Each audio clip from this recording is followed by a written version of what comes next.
Good evening, good afternoon. Where am I at? Ladies and gentlemen, welcome back to another episode of High Top Sports. Happy Monday. Good to see you. We saw you this morning for the presser.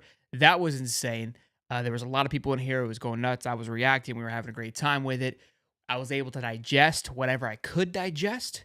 And now we're going to talk about that. Obviously, more things have come out. My thoughts on just the entire situation. But of course, it's Champs Corner. This is going to be the Champs Arena because we're bringing in some Gator legends today. So let's roll the intro and let's get into the guests we have for today.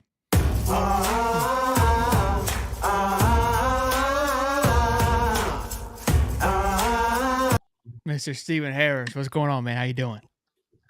Hey, it's always been doing better, man. But today's been okay day overall in life, outside of Gator world.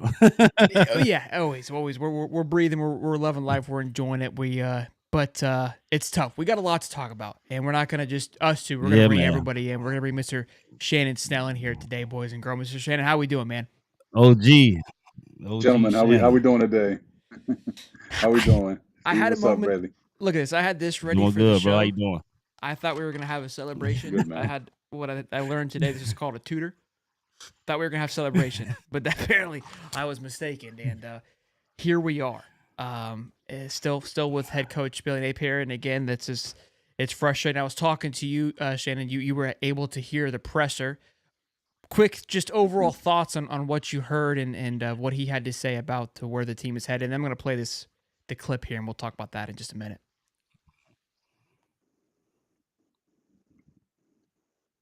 What were your thoughts before I play the clip, Shannon?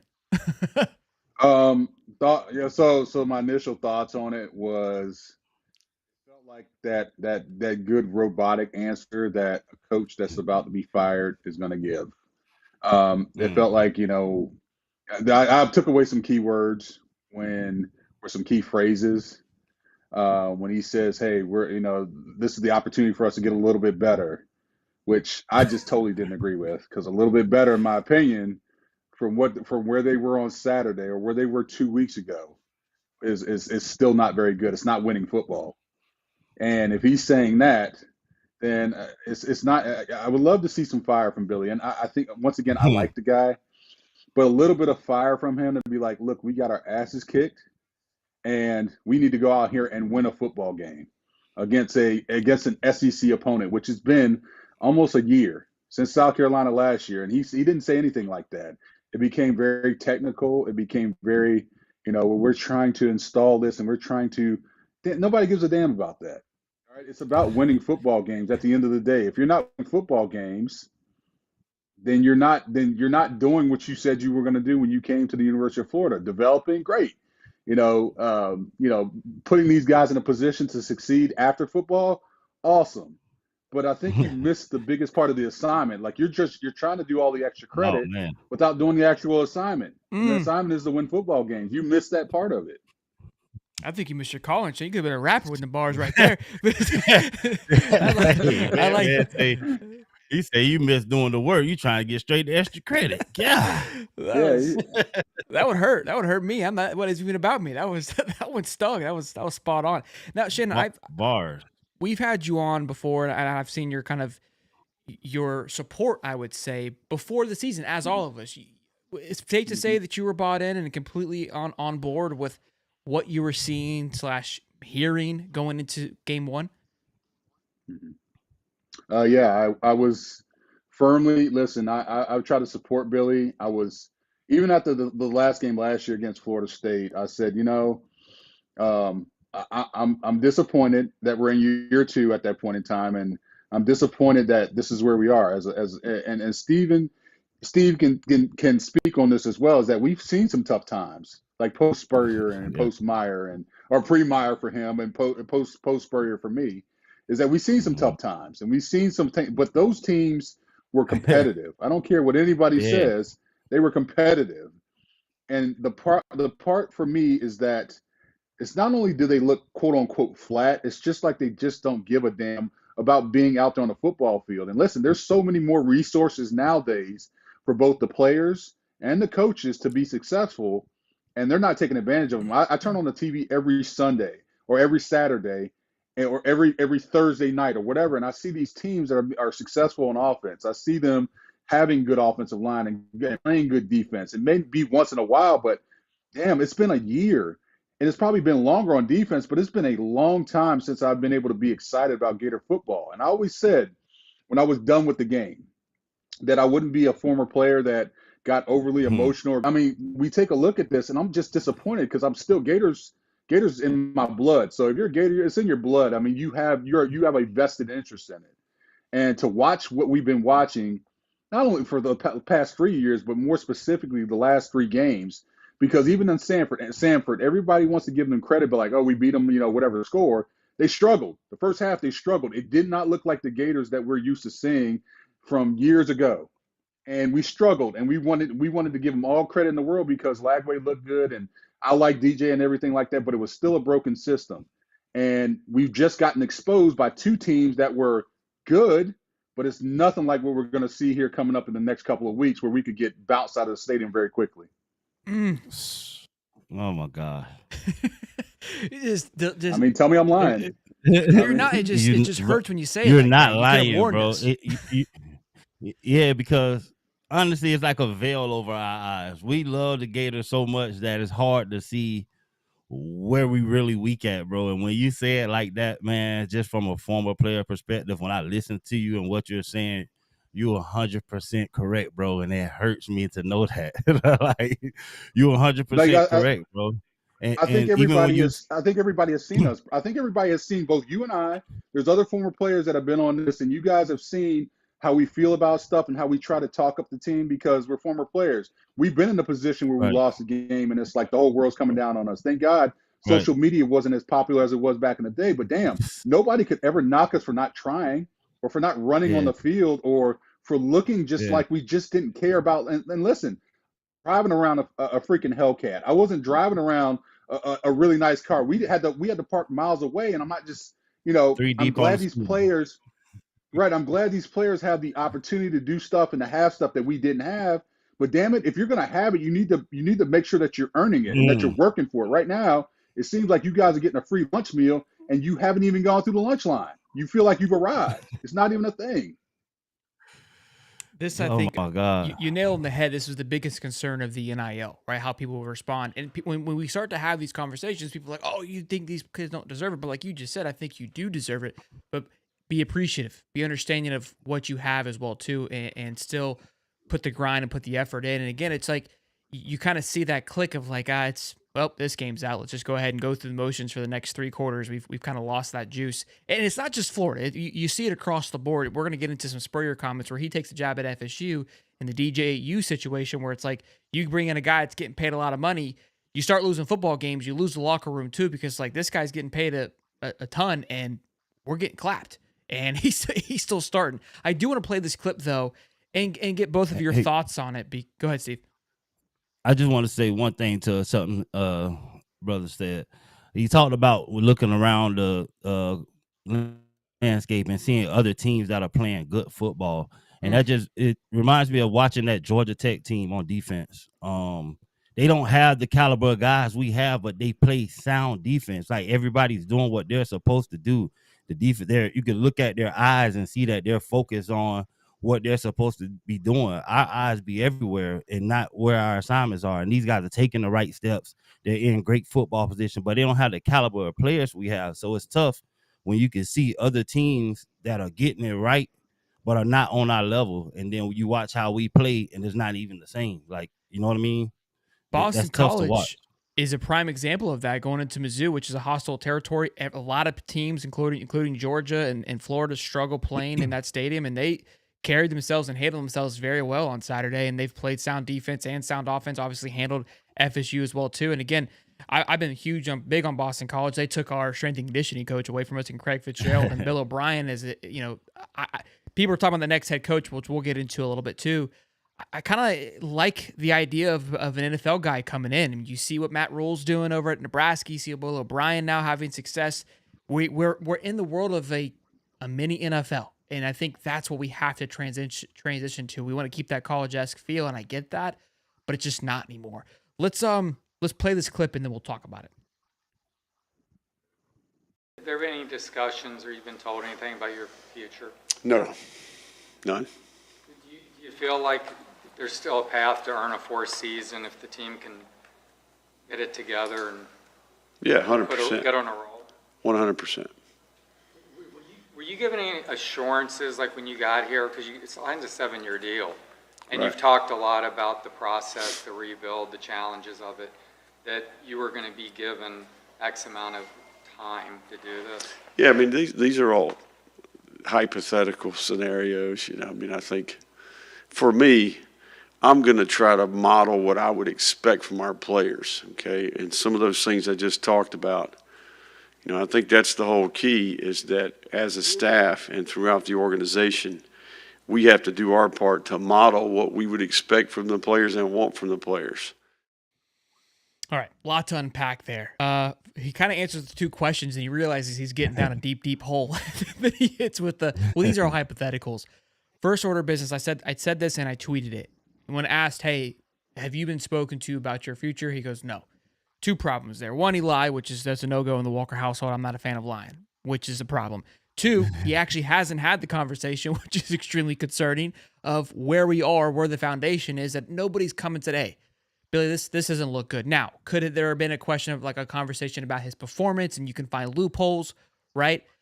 All those things you can ask questions. Hopefully he lied. That would be the better situation, given the fact if nobody said anything to him. That was concerning to me. And then he spoke to, hey, do you feel if you have success, if you're able to bounce back, do you think that you'll be here? And I guess him saying yes 100% isn't incorrect, because if you are able to find some success and win 8 games or 9 games, yeah, I believe he should be there. I don't think it gets to that point where that's even possible.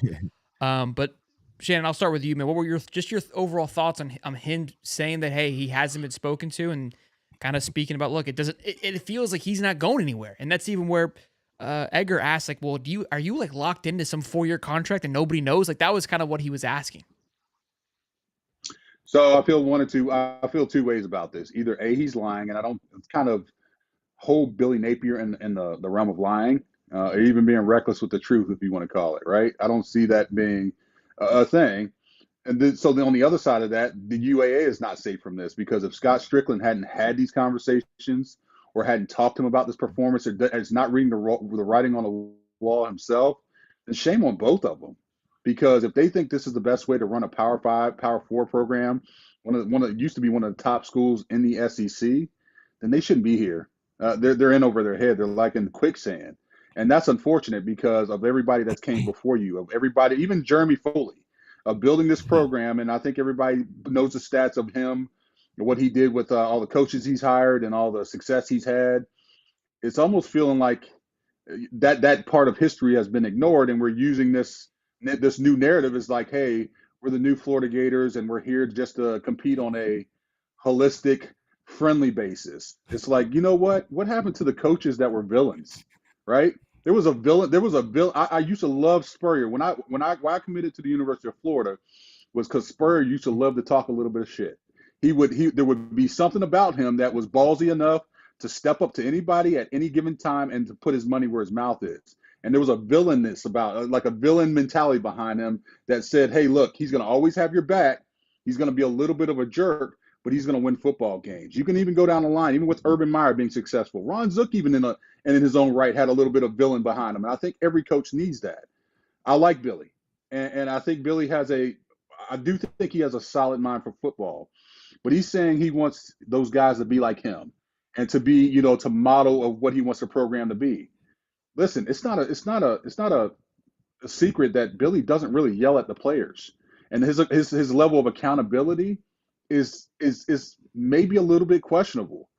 And that's the problem, is that if you don't hold your guys accountable, like I'm just going to call a name because I don't normally do this, but if you're not going to hold Damian George responsible for just jogging on the field and chasing down an interception, and you make him a captain next week, then what are we doing? What kind of message is that sending, not only to the fan base, but you're sending that message to every other player that's on that team, or even every other player that might open up social media and watch that stuff and say, ooh, I can go play for the Florida Gators. I can get over on this dude because he doesn't have the balls to kind of stuff. He doesn't have the balls to tell me any different.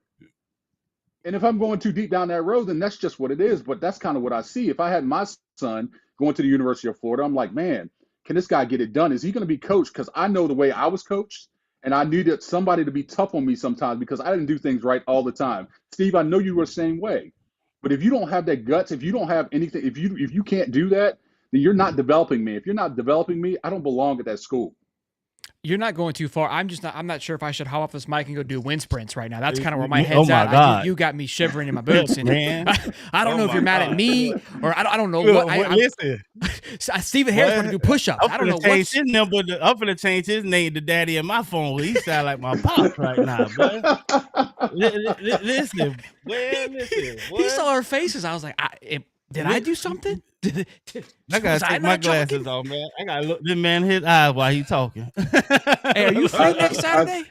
Are you? I'm very you free? I just think this is the state of where a lot of us, a lot of Gator fans, and I don't know if you can call it City Saint or the voice of the voiceless, but this is where a lot of us reside right now. That we see this, and we want so many good things for this program. Actually, I want great things for Billy because I like the guy who he is. I think, as far as an individual, I think he is a very stand-up individual. If anybody's ever been around him for more than 5 minutes, For sure. but there's two things that have to meet. One is that he has to be able to hold these guys accountable, and ultimately, at the end of the day, regardless of what happens, all right, regardless of if he's a good guy or if he's a villain, he needs to win football games. He was paid $7 million a year to come here and win football games. And if he's not winning football games, he's stealing. He's stealing from every person that pays for a ticket, every person that cuts on their TV, every athlete that comes through the University of Florida. He's stealing, and it's not okay. I said that. I said he was stealing time, and I got yelled at in the comments. So thank you for supporting me. I said he should be fired for stealing time. That's right. Him and Rob Sell. Rob Sell hasn't showed up to work in 3 years. They should both be let go for stealing time. I do want to talk about. I've talked about this before about the greats. Mainly when it comes to athletes, right? Like the Jordans, Tiger Woods, the Phelps. There's a loose screw up there to Tom, right? You have to. You're disconnected to an extent, and it's like there's that level of asshole, and you've always heard there's like, yeah, they're kind of dickheads at times. You have to be, like you said, going back to that villain, and Spurrier is a prime example of that. You just gotta pop off. Like I've heard plenty of stories from Judd Davis about them playing golf. It's just like the way that he would talk to people. One of the best stories he told me. They had a transfer FSU kicker come in, and he made the kicker cry at practice. And he's like, if you can't handle practice, you can't handle playing in the swamp. And they basically sent him on his way. Like, that's just, I know for a fact Billy would hold him. and that's the thing. You're absolutely right. Steve, I know you had some moments with Urban that were probably less than stellar, and you didn't feel very good about it. I had plenty with Steve when I was a freshman coming in. I was an All-American, and a guy from Ball State hit me with a spin move. I played a great game, hit me with a spin move, and he basically stopped the film and belittled me right in front of everybody. And you know what? I didn't hate him the next day. I respected him more because he was able to call me out and he was able to hold me accountable. That's what it's all about. It's definitely not enough of that going on, bro. And you hit that on the head. Even the fiery side, like you said, they're mimicking him. He doesn't have enough fire, and he's not. I don't believe he's holding people accountable, like you said, bro. And the moment that stand out to me the most about his personality is that Tennessee game, because I was in that locker room, bro. And we had Tennessee on the ropes at halftime last year. We were doing our thing, and these guys were fired up. At first, I had to force my way into the locker room. They didn't want me in. I get in there, and we juicing these guys up, and they fired up, and they're yelling, like, yeah, we're going to keep on the gas. We're going to do our thing. Like, they hyped up. Like, you know what I mean? We finna go out here the second half and smash. And Billy comes around the corner, and he say, hey, what are you guys doing? And he, like, killed the vibe of the whole room. Hey, you guys haven't done nothing yet. You need to settle down, because these guys are going to come out here next half and, like, put the fire out. Like, you can't do that. Like, this is Tennessee. This is our rival. You supposed to give those guys the extra juice. You know what I mean? And I think he doesn't bring that fire like that, man. And it sucks. And the whole accountability level. Like, when I was there for that practice, I'm yelling at guys because I see them making mistakes on the field, and they're jogging off towards me, and I'm talking to them like, hey, man, why you ain't do this? Why you ain't do it? But nobody else is saying nothing to these guys after they're coming off the field after every play. Like, if you're not watching the guys every snap of every play, how can you hold them accountable? You can't wait to the film room to say it. You know what I mean? There's things at times in practice where coach will jump down your throat because he's watching you. As a head coach, you're supposed to be around doing that. Not one time that day did I see him say anything to anybody besides just watching what everybody's doing, and that can't be happening. Go ahead, Shannon.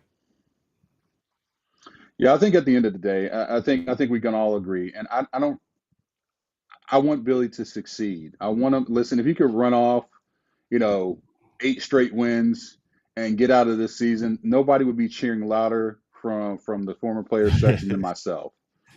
I mean, For sure. honestly, and maybe Steve might be one of the guys that beats me to that, right? Because we really have become invested into this program. I mean, maybe way more than I wanted to be, but it's just kind of something that we've been a part of. Even for me, people have seen my social media posts and just being around the team and feeding the team. Like, this stuff I do out of goodness of my heart. I don't even do it because I get any kind of residual kickback from it. I just do it because we're Gators. We're Right. supposed to stick together. So it'd be great for Billy to succeed, because I really like the guy personally. But if he doesn't, then he's gonna have to step out the way. He can't be in a position at a school and be worse than the previous 4 coaches before him who were viewed as his failures. At the end of the day, they were viewed as failures because they didn't win a championship. They had some good records, but he was worse than them because he hasn't had a winning record. He's been the one bowl game where we got the brakes beat off of us last season. I mean, and we're in the midst of something that's probably going to be historic here moving forward. So that's where I am. I mean, I don't have any ill will towards Billy, because once again I like him, but there's got to be a change, and it's got to come pretty quickly. It's a business decision. Ladies and gents, welcome to the show. If you're just joining us, be sure to smash the like button. Almost 800 people in here. We have 2 Gator legends and Shannon Snell and Stephen Harris. I do want to get your guys' quick thoughts. We'll go to you, Shannon, first. Do you feel that he should have been fired as of today, or are you okay with giving him one more week? That might be too much of a blunt question, but I feel like we've ripped the Band-Aid off at this point, and we're rock and roll. If you don't feel like, hey, I don't want to say that, I don't want to go there, that's fine too. But it felt like Saturday should have been the nail in the coffin, and I feel like a lot of us feel that way. But what's your perspective on it? I think he probably would have been on the hot seat. There have been conversations after the Miami game. I don't think the Samford game would have saved him or would have changed my opinion. Sure. Honestly, yeah, it would have been a conversation of him like us, hey, let it happen immediately because of and go get an interim in because of the way that they came out and looked. If they would have came out and showed some fire, showed some, they cleaned up some of the stuff from the Miami game, probably would have been better. But as of right now, how I feel, yeah, I mean, we're just prolonging what's going to be done eventually. We know there's going to be a beating that comes along. And I'm not saying that some of these games can't be competitive, but when you get down the line towards a Georgia, or you get down the line to Texas, maybe Kentucky, Tennessee especially, it's going to be an embarrassment. I hate to say it like that. And they could come out and they could do something way different than what they've been doing the last couple of weeks, but those teams are very good. Tennessee's way better than I thought they were going to be. Georgia's who I think they are, and Texas is clearly the number 1 team in the country. Texas is clearly the number 1 team in the country. So at the end of the day, I do think it's going to be done eventually, and I don't understand why we're waiting so long. You could say camaraderie in the locker room, you don't want to lose recruits, but all that stuff's going to happen if you let him go in the first place. So it is what it is. You need to do what you got to do, and feelings aside, you got to do what's best for the program, and that means the administration too, who also needs to be held accountable for what they're doing. Steven? I agree. I agree. Yeah, I'm not never one to call for anybody job or nothing like that, but just you can look at where we're headed, man, and you can't watch. It's unwatchable football right now, and that is making the brand worse. And I agree, kid. Look, that's the tough part, right? We're not here to call for anybody's head, and I think if you kind of take the person out of it and the business decision of like, hey, here's what's expected. We haven't seen any production. We haven't seen any return on our investment. It's time for us to move on and get this cleaned up. I was trying to buy tickets for the SEC championship this year. I pumped so much juice into the program and invested so much into it. This is year 3. I expected to see a lot more, but to watch consecutive bad football for 3 games, and Samford was the outlier there, but DJ Lagway, just getting a chance to see him kind of just made us feel good as a fan base, but Shannon know that was bad football out there too. And to see that for 3 straight games and no corrections, there's a level of accountability that's not being had there, and that has to start at the top. And it trickles down. We're I lost my train of thought, but I do want to talk a little bit about this situation that's happening here, because now there's obviously everyone's calling for somebody of where the problem is. People are calling for the UAA, which you were kind of referring to, Shannon, just a moment ago, of like, look, if they haven't had a conversation, then the uppers need to have a look in with themselves. And I think a lot of people are saying they're behind the 8 ball. They seem to be, like you mentioned too, in this nostalgia way. We're trying to be this new Gator face, whatever have you, and it's not working. I agree with all those things. My concern, what we see now, is that, look, this guy says, hey, Jesse Simonton from On3, this isn't a shot towards him. I understand where he's coming from, but he makes a comment of like, hey, simply hiring Lane Kiffin won't suddenly fix what Napier could not. And I get what he's saying, that there's a bigger issue at hand. And I think we can all agree on that. What I get frustrated is, like, we throw the UAA comment, it's almost like trying to deter and to distract of like, we'll just leave Billy in there. I look, I'm not saying that Lane's going to come in, but also to kind of counter that, you can't sit here and say that Billy hasn't got everything handed to him. He's got everything that he's asked for, that from what we can understand. Look, you can argue that his recruiting budget wasn't there, but I think it was one of the highest. We have the highest NIL deals signed in any collegiate program. He has, I think, the 3rd highest budget when it comes to staffing. He has the 3rd highest paid offensive lineman. He had the highest paid strength and conditioning coach. So you have the value. You're just not putting it where it should be. You're on your 3rd defensive coordinator, because it was confirmed that Rob Roberts has been calling plays. This is where, for me, it's like, look, I understand we want to burn it from the post and start over. I get that too, but I still believe that there's a massive issue, and I think that, yes, Lane would come in and fix a handful of things, or any coaching staff would. I just don't want to get distracted of what's at hand here, but I do agree that there needs to be a complete reset of everything. That could be.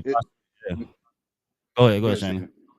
Okay, well, the problem that exists is that at Florida, yeah, it's great to have everything in the stars that you want. First of all, Florida was so far behind a lot of people. The indoor practice facility, which just came about a couple of years ago, listen, that was on the campus at the University of Georgia. That was on the campus at Clemson University. Like, you hear stories about that stuff, and you hear stories about what they have, like the miniature golf course. And Florida's still dealing with tore up carpets and a really ratty locker room and a lot of different stuff that no recruit or no person that's even considering Florida is going to want to come to.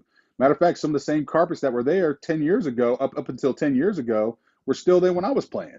So that's, what is the UAA? What is that money being invested into? I know it's been talked about stadium upgrades. We want to have these luxury seats and better seating and all this other stuff. Why are we doing that? Listen, I've heard stories, and I know of a specific story about somebody that wanted to make a large donation to NIL, but yet somebody in charge, and I'll put somebody in bunny quotes, somebody in charge wanted to move that money to the state, said the fund would be better used for the stadium fund. So there's a disconnect between what needs to happen, where we are even nowadays in NIL and even the portal, and having to field a good football team. One of the reasons that Florida is not very successful in the field right now is not because at the skill position. You can find those anywhere. Matter of fact, you can go down to the muck down in South Florida and find a 3-star guy that's going to come up and be fantastic. You're going to find, guys, hidden gems everywhere, but we haven't recruited the line very well. Both sides of the line, both offensive and defensive lines, we haven't recruited it well. And guess what? When you get beat up front in the SEC, you're going to get beat on the line. It's going to be because an offensive line is running through you or a defensive line running over you. And that's exactly what's happened. And it's that we got so far behind that buck is that we couldn't catch up. And it's like, oh, wait, now these guys are asking for more money. Well, when the stars don't align and the ideologies don't align with not only the administration and the coaches, that's when your team becomes disarray and chaos. And then you have to start throwing out, oh, we signed this guy and we got this wide receiver and we got this skill position. Guess what? If you can't hold your block for 5 seconds or you can't hold your block for 2 seconds, it doesn't matter what DJ Lagway is going to do. He's going to get tore up. He's going to get beat up, and then he's going to lose his confidence. And then when he loses his confidence, he's going to get hurt. When he gets hurt, he's going to be like, oh, I'm going to sit the bench. When he sits the bench, he's going to go somewhere else. Lane Kiffin's going to be calling him up and be like, hey, I'll give you $1 million to come here, sit for a year and learn, and then you're going to be the starter guy, and then you're going to go to the NFL in the first round. Guess what he's going to do? He's going to do what Trevor Etienne did. He's going to do what Princely Yelian did. He went over to Ole Miss and he said, you know what, this is a better situation because I read the writing on the wall. I'm going to be developed. I'm going to make more money. I'm going to win, and I'm going to be a pick in the NFL draft instead of floundering around like we're doing right now. I'm glad you mentioned those players that transferred. So Brandon Olson from Locked On Gators tweeted this out because I was thinking about this today too. I wonder how our players are doing. We saw two of them this weekend, Scooby Williams and Jadon Hill, have pretty good games. And Princely, I didn't think that he would not have good games. Same thing with Trevor, right? Those two guys left, and we knew they were dogs. But Princely has 12 pressures, 1 sack, 5 stops, gain of 3 or less, and I think he's the second highest rated edge. The first highest rated edge is the other Ole Miss edge rusher, Trevor Etienne, who missed a game, mind you. 24 carries, 166 yards, 7 yards per carry, 4 targets, 3 catches, 25 yards, and I think he has a touchdown or 2. Chris McKellen, defensive lineman who transferred to Mizzou, who we were like, yep, good riddance. 4 pressures, 2 sacks, 8 stops. I think we have 3 guys that may add up to that. Antoine Powell, Virginia Tech, 12 pressures, 3 sacks, 8 tackles, 11 stops. Xavier Henderson, wide receiver, like you said, skill position. I always say they're dime a dozen too. 35 targets, 22 catches, 300 yards, 1 touchdown. Jadon Hill, 4 tackles, 1 stop, 1 touchdown allowed, 143.5 passer rating. Scooby Williams, 6 tackles, 6 stops, 3 pressures. He was one of our worst tacklers on the team last year. So that makes you wonder. It's like we were kind of giving him flack, but it's like clearly there was a development issue. Clearly there was a coaching issue. Micah Mazuka, somebody that we gave a ton of flack for, playing at guard at Nebraska. 67 pass blocking snaps, 1 pressure allowed. We had him on our team. He played for us. Jalen Kimber, 5 tackles, a 74 passer rating allowed. 74 is insane on PFF. Jalen Kimber, we roasted him a few times, Stephen Harris. And again, we weren't wrong for our roast, but it goes back to like, well, clearly it was the system they were in, not the person, right? They go somewhere else, and here's what they're doing. Kamari Wilson, safety, who obviously was a 5-star from IMG, 2 pressures, 1 tackle, 1 stop, and 87.5 passer rating allowed. That hurts. Yeah, that kind of makes you hold your chest a little bit. And just hearing all those numbers is it's not the player. I know we could talk about them being a bust, and maybe even me at a certain point in time when a guy or two. Chris McKellen is the one that bothered me the most because I talked to Chris, and when Chris left, I mean, there was a lot of people down on him saying he didn't belong here, he didn't deserve to be a Gator. I saw something totally different. I saw a really young guy that was really talented, and when he went to Mizzou. And I wish him nothing but the best because it's like we lost a great player. I don't know the reason why, and I could only guess. But if it's like any of these other guys that are going to these other programs being successful, it's no longer the player, it's the scheme, it was the school, and that's unfortunate because it wasn't a money deal. It wasn't because they left for more money, because I think a lot of them were getting some of the same deals at Florida that they're getting at their spots now. It's just that they were able to go somewhere. They read the writing on the wall, able to go somewhere and be successful. And I think that's probably my biggest problem with Billy Napier and how he's ran this program is that he allowed these things under his watch. He allowed these things to happen, especially with the defense. We hear nothing but defensive players here, but he allowed this stuff to happen with the defense. And he said, you know what, I'm just going to call the offensive plays. And it felt like he was more of an offensive coordinator, one that wasn't very good. It felt like he was more of an offensive coordinator than a head coach. As a head coach or the CEO, you're not just a guy that pays attention to one side of the ball and just says, you know what, it's on the other side. And I think there was so many problems between defense and special teams last year that have existed to this year. It doesn't really matter what you do on offense. I think it really relegates itself to you're probably just not built for a Power 5 head coaching job or a head coaching job in the FBS system. There's one more name I didn't say, but Brendan just said it. It's a Josh Braun, right guard at Arkansas. 120 pass block snaps, 6 pressures allowed, and 1 sack allowed, and he had a PFF rating of 80 last year. Unbelievable player. I know Josh. Let me tell you something. I know Josh, and I'm not going to put all his business out there, but I know Josh and his wife, and I know what a good young man he is. I know how hard he worked, and if you watch any of the games that he's playing now, you realize what a good offensive lineman he is. It's like, hey, this kid, we had him. He was in our fold, and he wasn't even playing. Mm-hmm. He couldn't get solid snaps on the field. And it's like, what's different between where he's at now versus him being at Florida? There's only one variable, that's the coaching. Yeah. I didn't mean to fire you guys up. I was just trying to bring some data. Look, It's upsetting. This is where it's at, and it's just punching us all in the face. That's kind of where we're at with it. But one last, Shannon, I appreciate you coming on here with Stephen Harris. He hitting the nail. Listen, he nailing it all, man. I don't even have to say nothing. He's bringing it all. He said he had time today. He said he had time today when we asked him. So I got time. I love it. The last little bit here, and again, I found this very interesting because Spurrier, who's usually one to pop off and be like, hey, he's been very critical, I would feel, of Billy. Of like, hey, you need to change something. You need to try something new. Like, what are you doing here? And in an interview today, or it was today, spoke about we need to have patience. I couldn't believe it when I heard those words come out of his mouth. I'm trying to find what his quote was. It says, give him a chance, he said on Monday. Everybody's under contract. Let them earn their pay and keep them all here, and let's go. See if they can turn it around. I think we just need to show a little patience and see what can happen from this year. I mean, all the coaches are going to be there, even if the head coach isn't, so I don't see how it's going to make a huge difference if they remove the head coach. You might as well let the staff stay in place for a while and see what happens. I mean, to be fair, he has a point, right? Like, it's not like you're going to just eliminate all the people, so the issue is essentially still going to be there. I'm not a fan of it. I would think that, look, hopefully the person at the interim coach can maybe bring in a different pizzazz. Thoughts on his comments there? Yeah, maybe he is trying to play the game there. Maybe he's trying to figure out a way to keep the peace. My only retort to that is we're basically shelling out we're shelling out $7 million to keep somebody that's not going to be here. How's he going to recruit? What is he going to tell the recruit? He's clearly not going to be doing any recruiting. If you take the sample size of what's happened over the first 3 weeks of the season, the guys aren't really playing for him. They're not.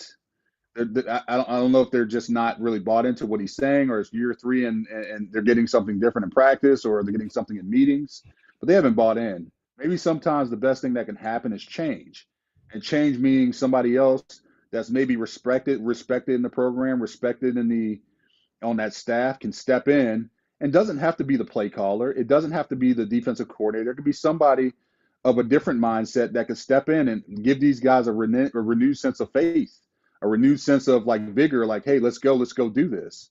I think sometimes change does that. I think it's a shock.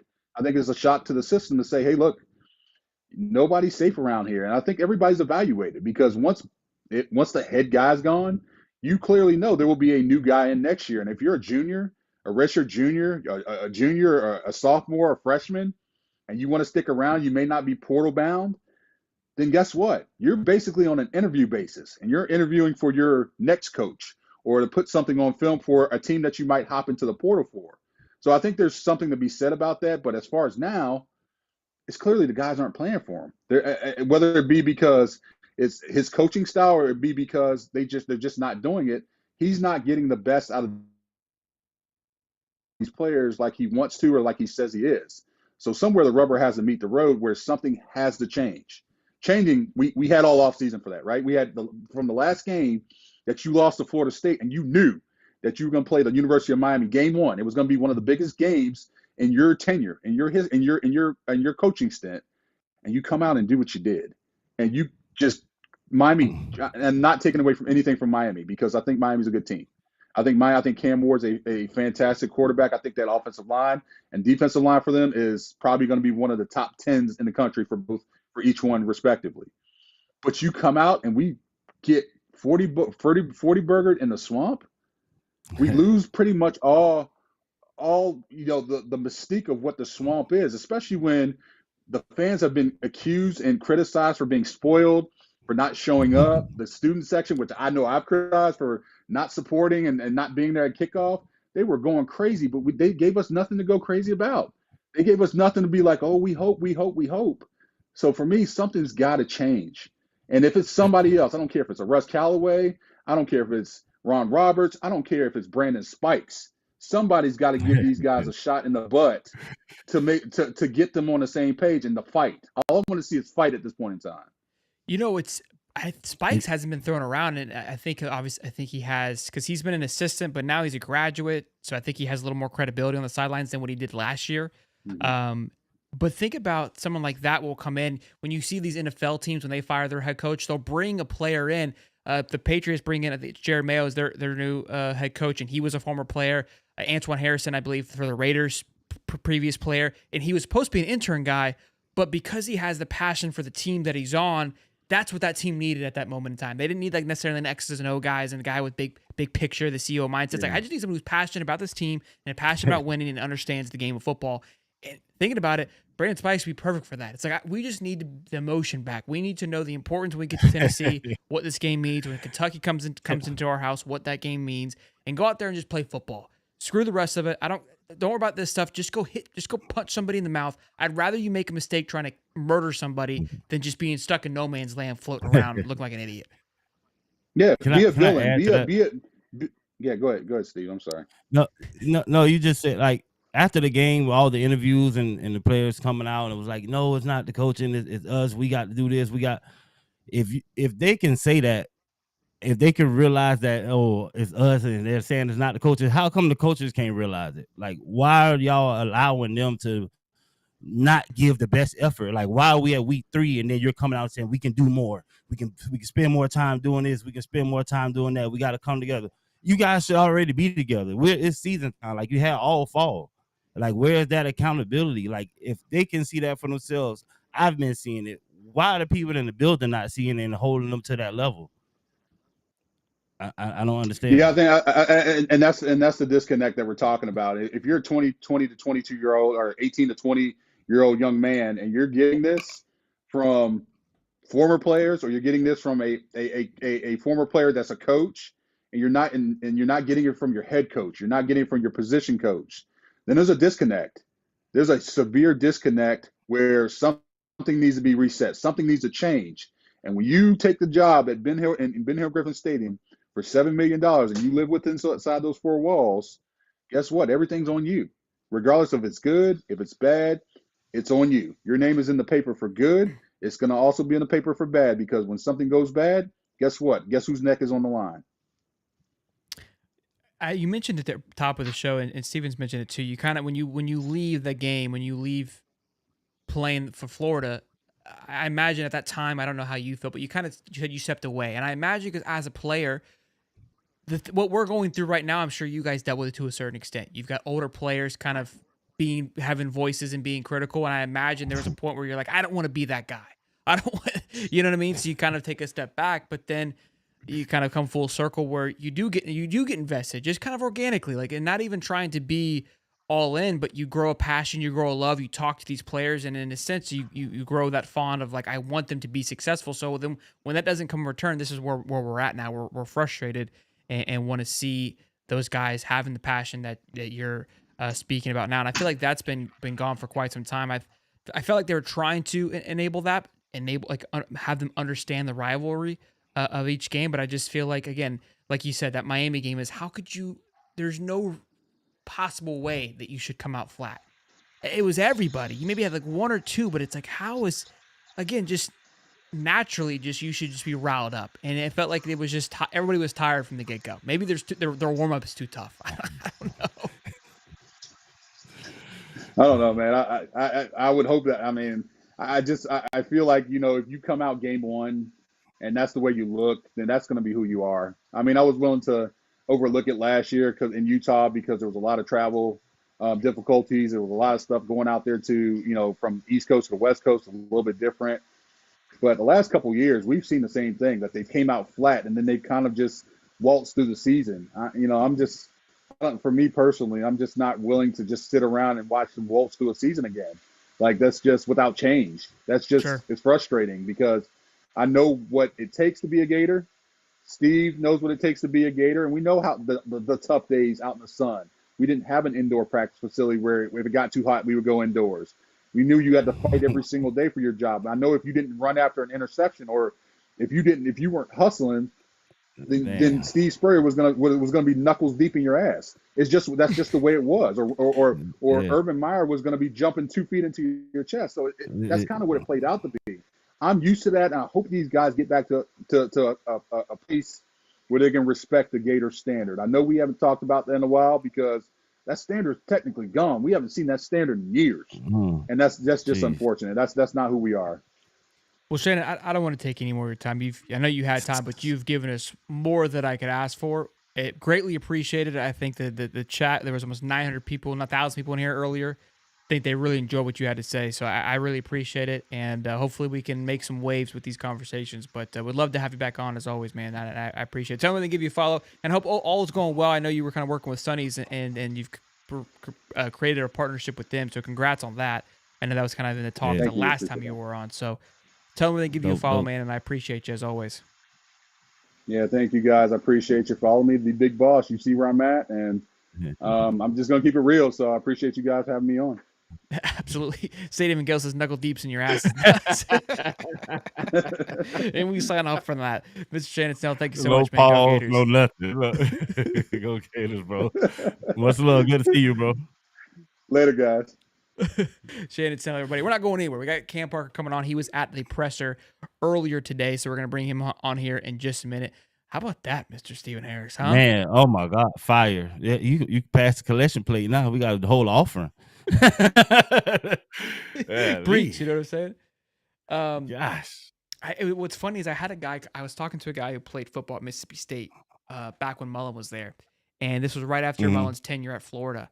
And he was telling me he was like a 3 or 4 star recruit. It was during the Dak Prescott era when he was there. So he's like, I was never going to play.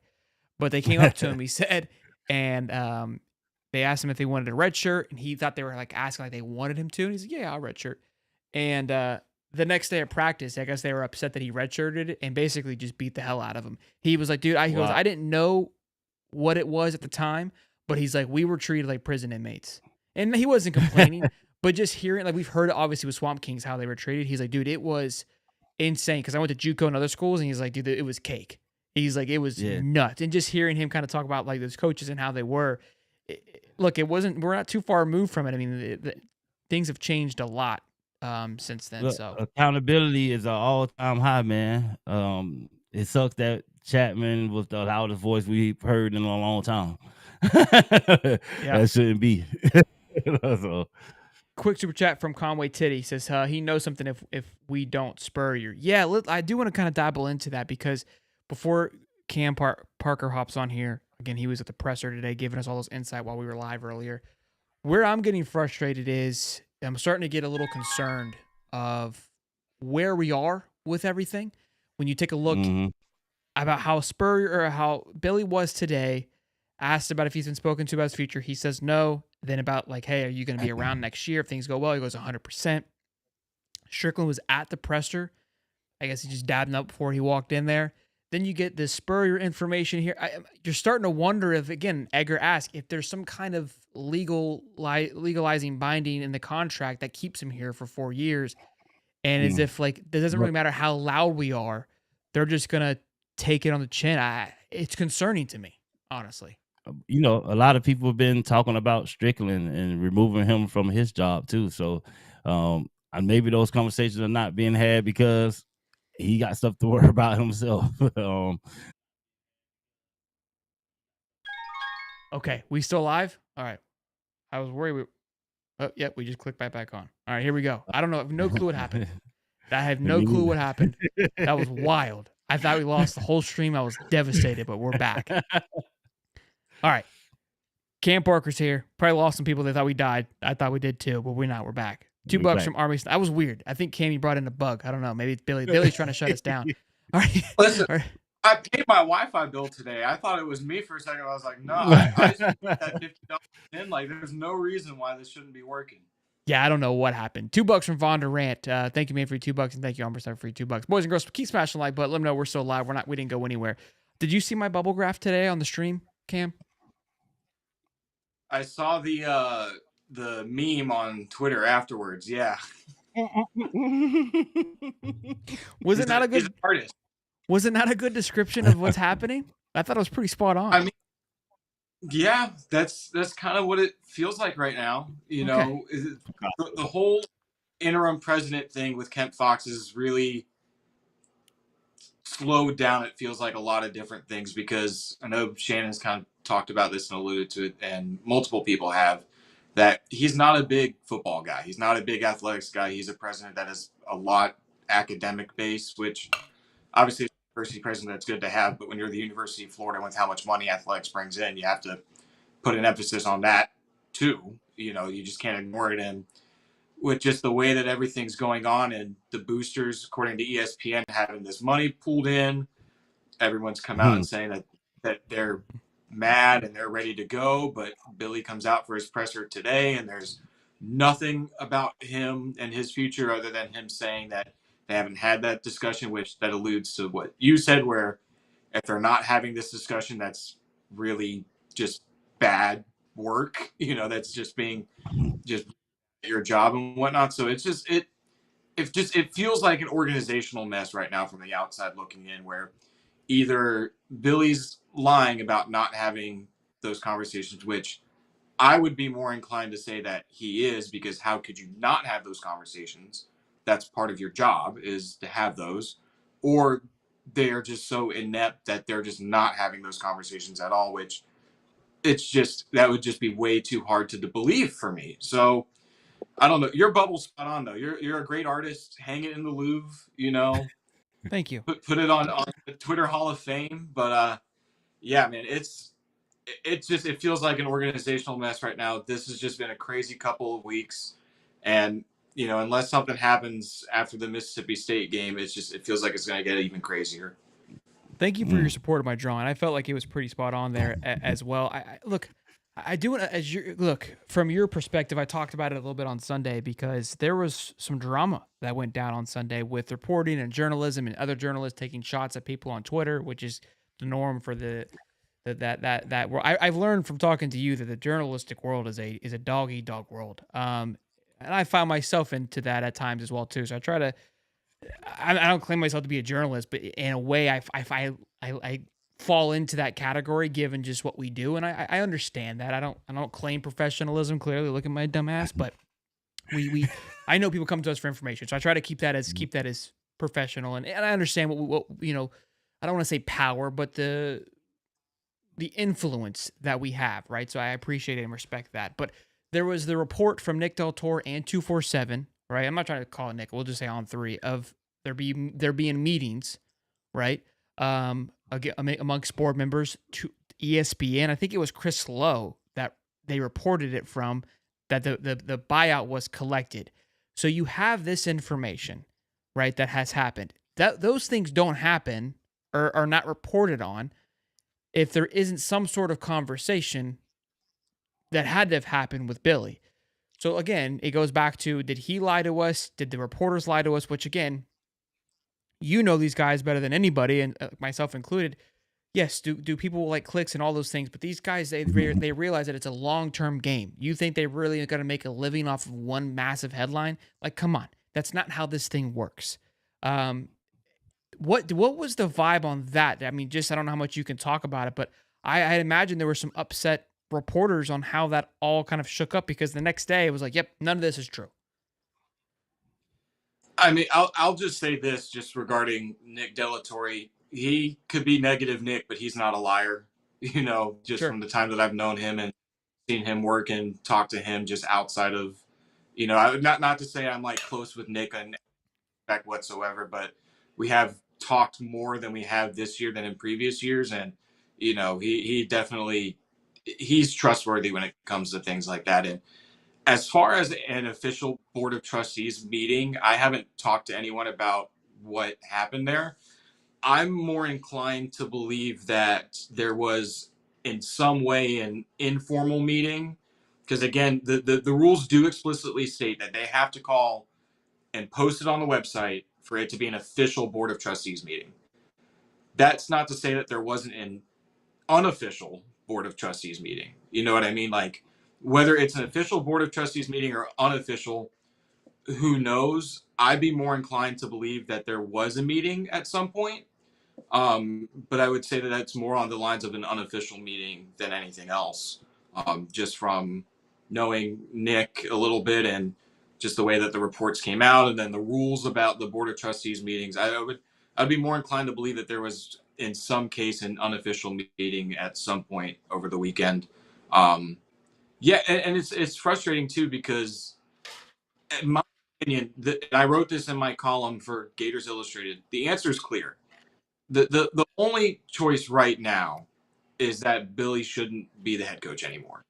That's and you can get into the Scott Strickland stuff, you can get into the UAA stuff, but the earliest decision that you can make right now is that Billy shouldn't be the head coach anymore. And it feels like if that decision gets made and gets taken care of over the weekend, we have a whole new week where we can kind of settle down. The UAA can even like maybe try to save face if they needed to. People can reset. And now instead we're talking about how Billy's still the head coach. He's talking at his press conference about how he hasn't had conversations about his job security. And you have conflicting reports about a board of trustees meeting. You have ESPN saying the buyout's ready. It's a mess. It's a mess right now. And it's a completely avoidable mess if the obvious decision would be taken. Yeah, that's where I was getting annoyed. I brought up the tweet from Jesse Simmons, and again, this is not a shot towards Jesse. Here's another big thing, and this is I don't really take a lot of credit usually, or try to say or flex that I know more than anybody. I know that I don't. I'm constantly learning about this. I've learned a ton from Stephen Harris about the game of football by him coming on here and just navigating through this world. Cam, you brought me, informed me on how these things work. I called you the other day about a title, like, hey, how should I, again, from a journalistic approach to this. The one thing about myself, like, I know where I stand and where my head is at, right? I know my value, okay? I'm the dancer, all right? I entertain and make you laugh, and I try to come with knowledge. Yeah, exactly. You know what I'm saying? I got a little booty shake with it.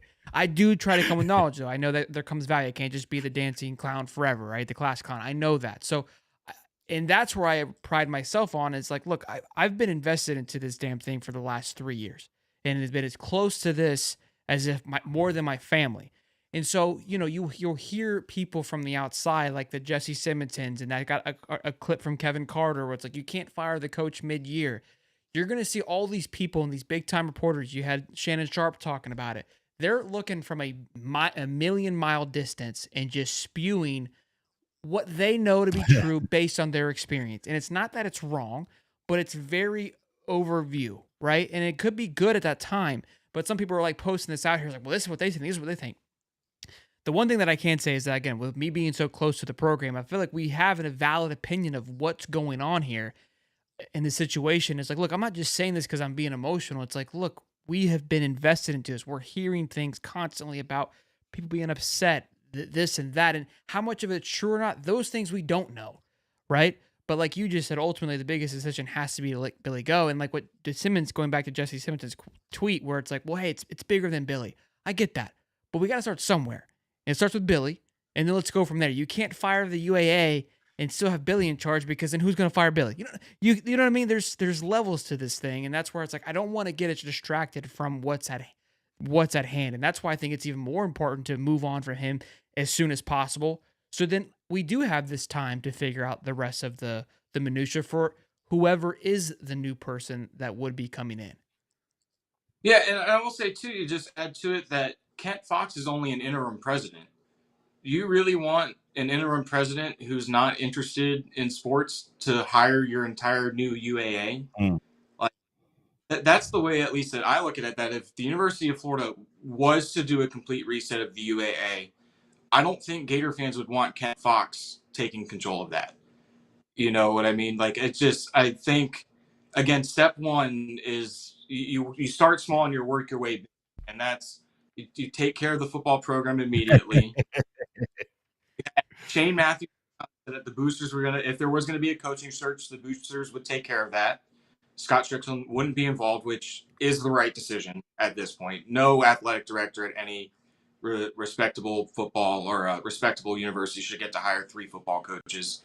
It's not how the real world works. And so you start down and then you work your way up. And again, like you can't fire Billy without having the UAA in a sense. Like, yes, Florida probably needs a complete reset, but start down, work your way up, get a good president in place once that's taken care of, and then you start doing the trickle down effect of taking care of all of your issues, modernizing the UAA, getting everything ready, and then full on supporting whoever the new head coach is going to be.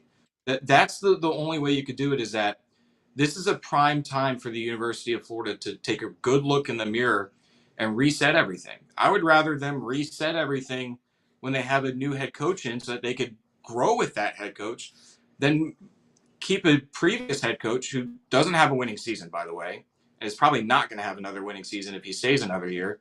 And then you have a new UAA come in, and it's just a bunch of more butting heads. It's a mess, and it starts with taking care of the Billy situation first, and then you work your way up and take care of everything else. But it's, again, the step one is clear. You got to take that first step to take the next step. One step at a time, and that's what they got to do. So back to my graph. If we eliminate the bottom line, which is Billy, right? Then we have this bubble over here. So this is the UAA and Strickland bubble. They're sleeping in the same bed together, which they should not be in the same bubble, mind you. That was what I elaborated in the first diagram. They should be separated. Unfortunately, it appears they're in bed with one another. Someone has blackmail on somebody. This bubble needs to float over here like a hurricane bubble, while this non-bubble, which is the president, gets sorted out. And ideally, the boosters can handle the situation for now, because I believe the boosters are the one that hired Urban, if I'm not mistaken. They were in charge of that.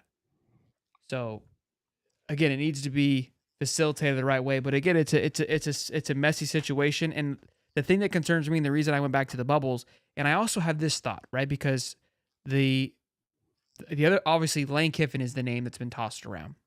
Mm-hmm. My concern with that is that you're going to, as great as it sounds, we are desperate. Florida football is desperate. Jimmy Sexton, the agent for Billy Napier and for Lane Kiffin, knows that. And agents smell blood. And when they smell blood, they're sharks.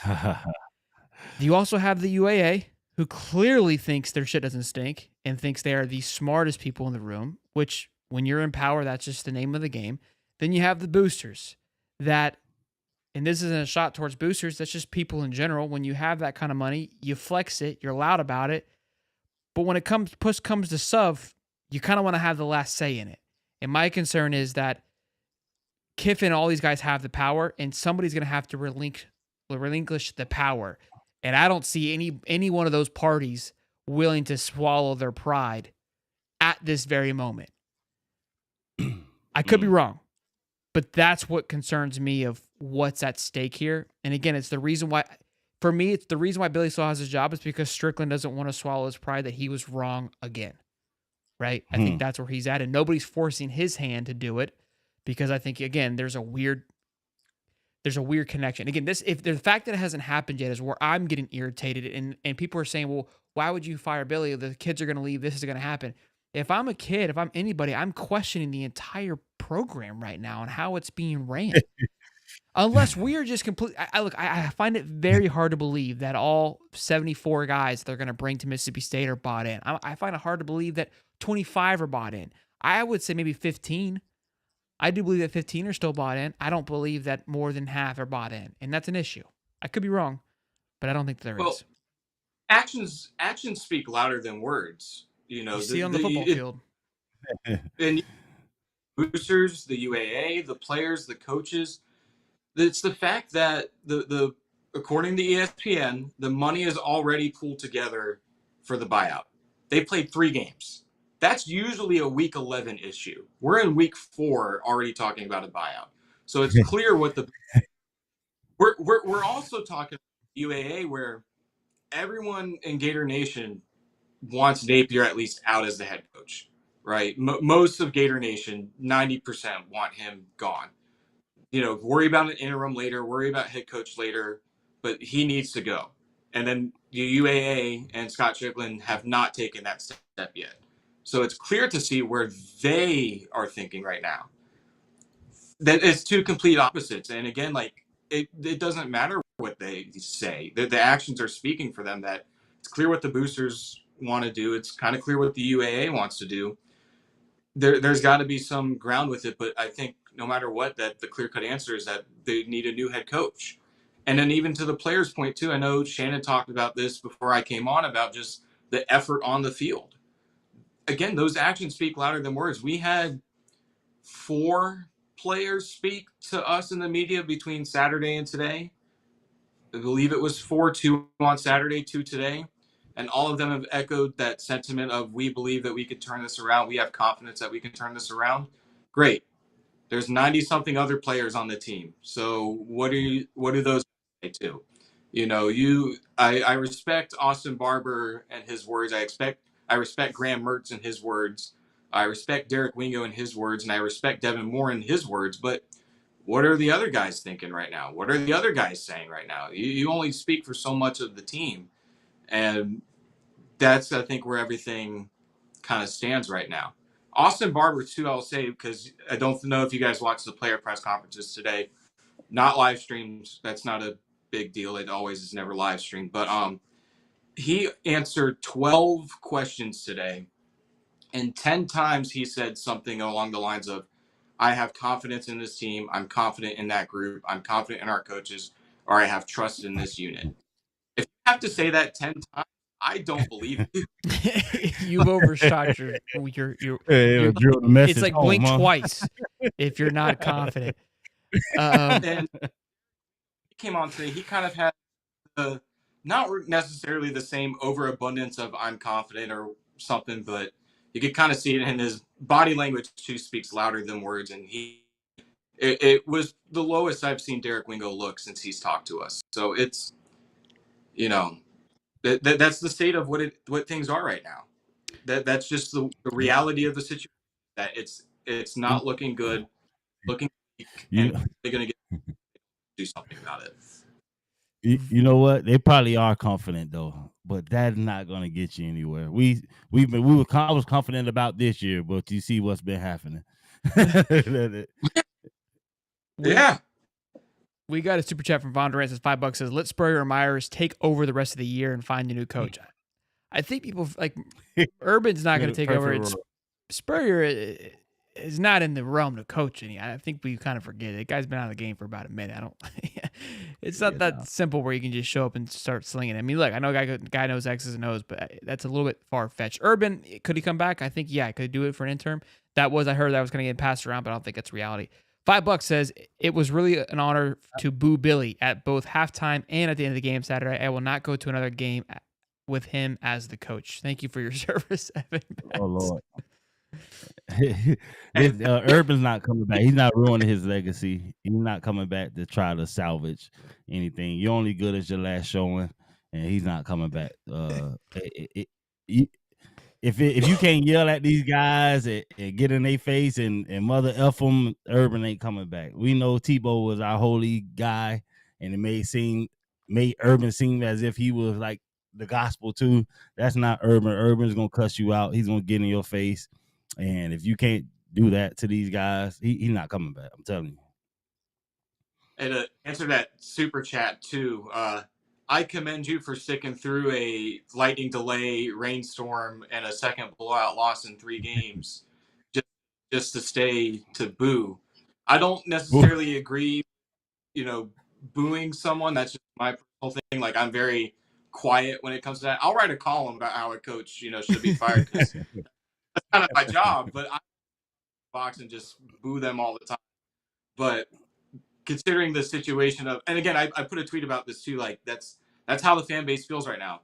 You had dozens of people, and I should say dozens because by that point most of the stadium had cleared out.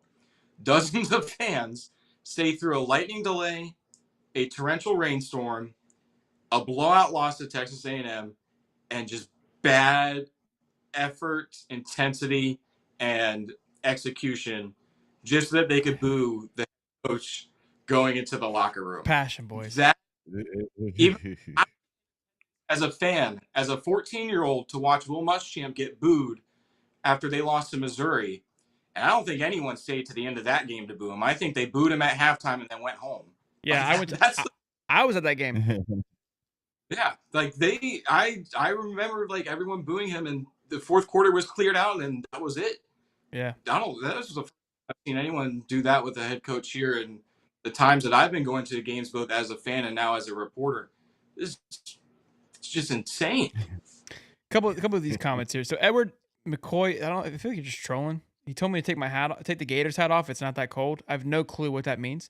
And then there was a super chat from Travis Wilson. What's going on, Travis? Says, we learned today during the presser, ultimately. Yeah, golly, that guy butchers that word, dude. That word, ultimately.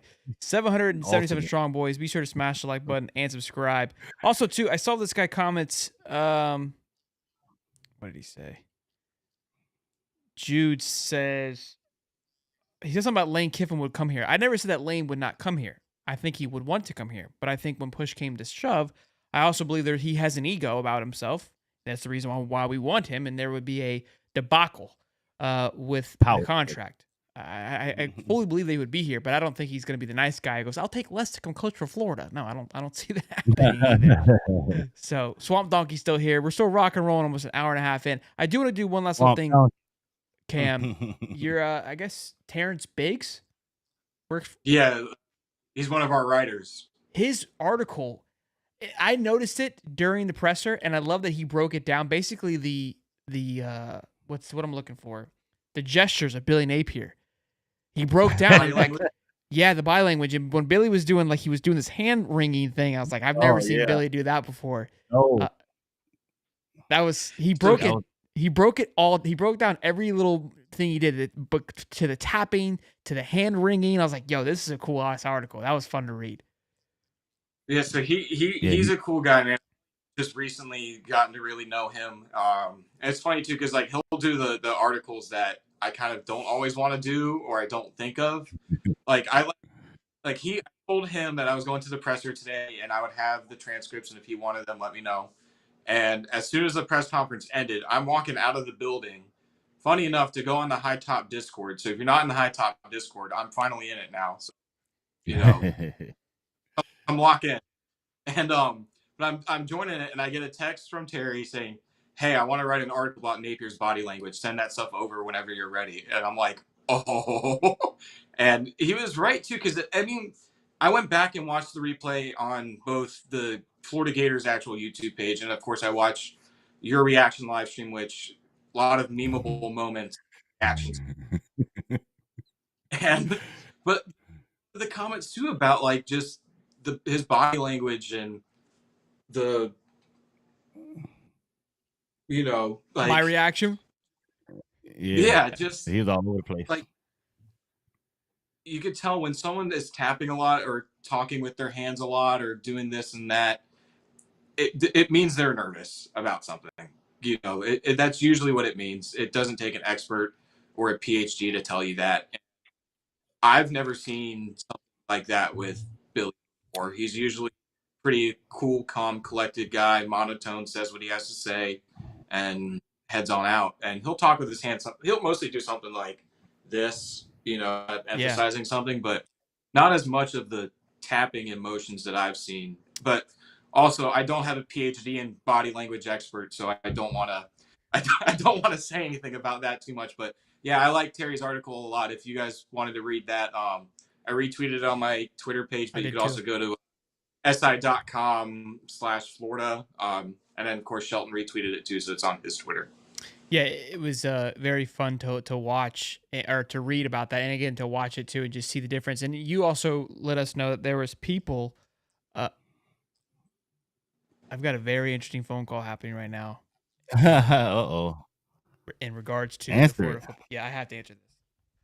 Yeah. Hey, put it on speaker. I'm live right now. Can I call you back? They know you live. They want to tell us. The phone call, but all right, here you go. I don't know if I can tell you who that was. I thought they were watching the show and they wanted to come spill the beans. It was. I would say it was DJ Lagway's agent. I'm not even BSing. That's why I'm about to go home. I'm already home. I'm talking about going home. No. I think because we've talked before about he's got some stuff that some product and stuff. So I think it's probably promising. I would think, but we'll see. What was I saying? I'm flustered now. We got to end the show. Man. I got to call him back. You better call him back and then call me after you talk to him. What was I saying? I have lost my train of thought here. I'm sweating now. You done ruined it. I got to take. What did I say? What did I say? You said you saw someone at the you saw Scott. Scott Shirkland was at the presser. Anything else of that? So I don't know, because I guess he's gone. I may have been wrong about the Monday press conference thing. I guess he's gone to a couple of them. He doesn't go to the Wednesday ones, but I at least in the ones that I've been to, I haven't seen him. Again, I guess it didn't really mean much because Billy took the podium, and I imagine it was more of a moral support kind of thing. Because I mean, everyone knows that Billy is Scott's guy. Like he has to be because that's who he hired, and again, that's kind of where his job security lies is within Billy. So I don't think that there's any much to that other than I thought it was the timing of it was interesting, and he only stayed for Billy's point. Just again, you go through everything that happened over the weekend between the way the game ended to boosters have the buyout ready to there's a board of trustees meeting. Well, there's actually not a board of trustees meeting to yes, there was to job security questions to all this. And then Scott Strickland is at the Monday press conference. It's been such a weird 3 days that I can't wait for Thursday when there's nothing going on. So I could sit down for a second and just take it all in and enjoy one night. But I don't think anything really amounted to that at all other than an AD showing support for a struggling head coach. Fair enough. Danny the Game versus $5 says, I sat through all the rain and everything, and all of our fans were yelling at Billy and chanting "Fire Billy, man." I don't even know anymore. I feel like we're all in shambles. Boys and girls, thank you for a fantastic Monday show. Shout out to Shannon Snell. Of course, Mr. Steven Harris, Cam Parker. You guys can give Cam Parker a follow on X at Cam Parker25 and Mr. Steven Harris at Famo Gang. There's no number, right? 365. 365, okay. I love both of you gentlemen. Appreciate you guys as always. We will have a live show Wednesday live at 8:35. Andy Staples will be on that show. Cam usually makes an appearance because the presser is not live, so I imagine we'll see this beautiful face again. So Wednesday show is going to be a juicy one. I mean, we're rocking and rolling here, boys and girls. A fantastic show. It's been a busy 72 hours for all of us.